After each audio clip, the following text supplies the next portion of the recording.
नमस्कार दोस्तों, स्वागत है आपका हमारे YouTube चैनल चंदा स्किल्स पर। आज हम ऐसे एक गहरे और क्रांतिकारी विषय के बारे में चर्चा करने जा रहे हैं जो आपके जीवन की सोच बदल सकता है। यह विषय है बौद्ध दर्शन में बताए गए 5 नियम के बारे में। ऋतु नियम, बीज नियम, मनोनियम, कर्म नियम और धम्म नियम। तथागत ने कहा था, इस संसार में जो कुछ भी होता है वह कारण और परिणाम के नियम से होता है। कोई अदृश्य ईश्वरीय शक्ति इसे संचालित नहीं करती। यदि हम इन 5 नियमों को समझ लें तो डर, अंधविश्वास और काल्पनिक ईश्वरीय भय से और भोंदू बाबाओं से स्वतः मुक्ति मिल सकती है। हजारों वर्षों से मनुष्य हर घटना के पीछे किसी अदृश्य शक्ति को यानी ईश्वर को जिम्मेदार ठहराता आया है। ज़्यादा बारिश हुई तो ईश्वर की कृपा, सूखा पड़ा तो ऊपर वाले का कोप, बीमारी आई तो किसी अद्भुत शक्ति का चमत्कार। लेकिन बुद्ध ने कहा, नहीं, यह सब नियमों के अनुसार होता है। बुद्ध का यह सिद्धांत धम्मचक्र प्रवर्तन सूत्र और आगे के उपदेशों में कार्य कारण के सिद्धांत में स्पष्ट होता है। यानी कि प्रतीत्य समुत्पाद का भगवान बुद्ध का जो सिद्धांत है उसके तहत हर किसी घटना को किसी न किसी कारण के रूप में बताया गया है। अब आइए एक एक करके इन 5 नियमों को समझते हैं। ऋतु नियम का अर्थ है प्राकृतिक और भौतिक नियम, जैसे सूर्य पूर्व से उगता है, पृथ्वी घूमती है, मौसम बदलते हैं और गुरुत्वाकर्षण कार्य करता है। क्या इन सब के लिए कोई देवता या कोई ईश्वर जिम्मेदार है? नहीं, यह सब प्रकृति के नियम हैं। अगर बारिश होती है तो वह जल चक्र के कारण होती है। अगर भूकंप आता है तो वह पृथ्वी के अंदर चल रहे परिवर्तन के कारण आता है। यह समझते ही ईश्वर का कोप जैसी अवधारणाएं समाप्त हो जाती है। दूसरा नियम है बीज नियम। बीज नियम का अर्थ है बीज से ही उसी प्रकार का फल उत्पन्न होगा। जैसे आम के बीज से आम, नीम के बीज से नीम, गेहूँ के बीज से गेहूँ। यह जैविक नियम है। इसी तरह आप जो विचार बोते हैं वही व्यक्तित्व बनता है।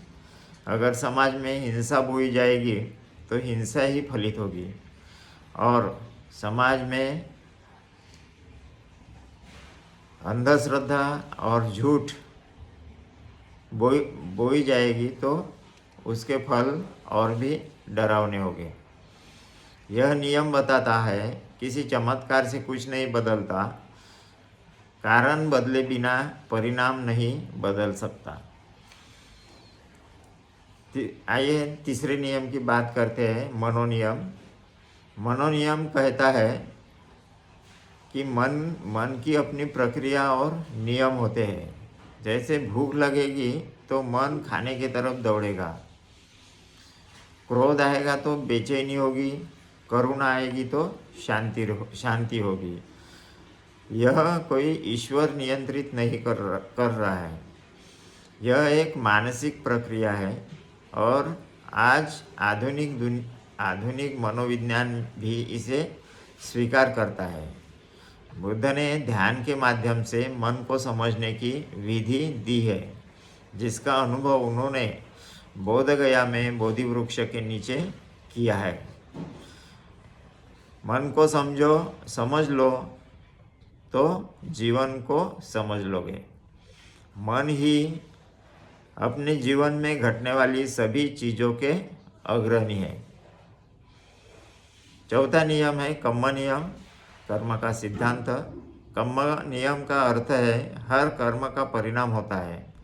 यहाँ कर्म का मतलब सिर्फ पूजा पाठ नहीं है, बल्कि हर मानसिक, वाचिक और शारीरिक क्रिया है। अगर आप क्रोध करेंगे तो मानसिक अशांति होगी, अगर आप करुणा करेंगे तो आंतरिक शांति होगी। यह कर्मफल देने वाला कोई देवता नहीं है, बल्कि कारण और परिणाम का नियम है। पहले ही हमने जिक्र किया है कि बुद्ध का यह सिद्धांत अभिधम्म पिटक में विस्तार से मिलता है। आखिरी है पांचवा नियम यानी धम्म नियम। धम्म नियम का अर्थ है सार्वभौमिक व्यवस्था का नियम। जैसे सब कुछ अनित्य है, यानी कुछ भी परमानेंट नहीं है, सब परिवर्तनशील है, और जन्म है तो मृत्यु भी निश्चित है।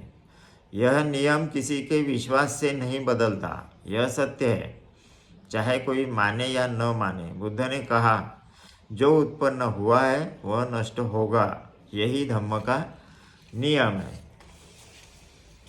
इन 5 नियमों से ईश्वरीय भय कैसे समाप्त होता है, यह समझते हैं। जब आप समझते हैं कि प्रकृति अपने नियम से चलती है,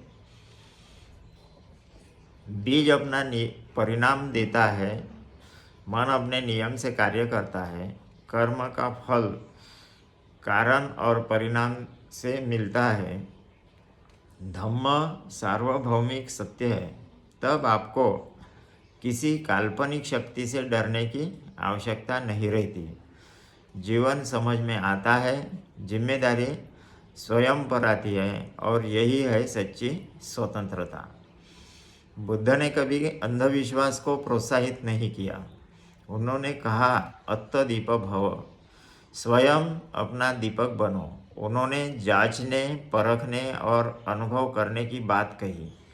यह दृष्टिकोण धार्मिक अंधश्रद्धा नहीं, बल्कि वैज्ञानिक सोच है। दोस्तों, अगर हम इन 5 नियमों को समझ लें तो जीवन में स्पष्टता आ जाती है। न कोई डर, न कोई भ्रम, न कोई काल्पनिक दंड, सिर्फ कारण और परिणाम, और यही है बुद्ध की क्रांति। तो दोस्तों, यदि आपको यह अभ्यासपूर्ण चर्चा पसंद आई हो तो वीडियो को लाइक करें, चैनल को सब्सक्राइब करें, और कमेंट में लिखें कि हम इन 5 नियमों को समझकर जीवन जीने की कोशिश करेंगे। वीडियो देखने के लिए आपका बहुत बहुत साधुवाद करता हूँ। Thank you so much.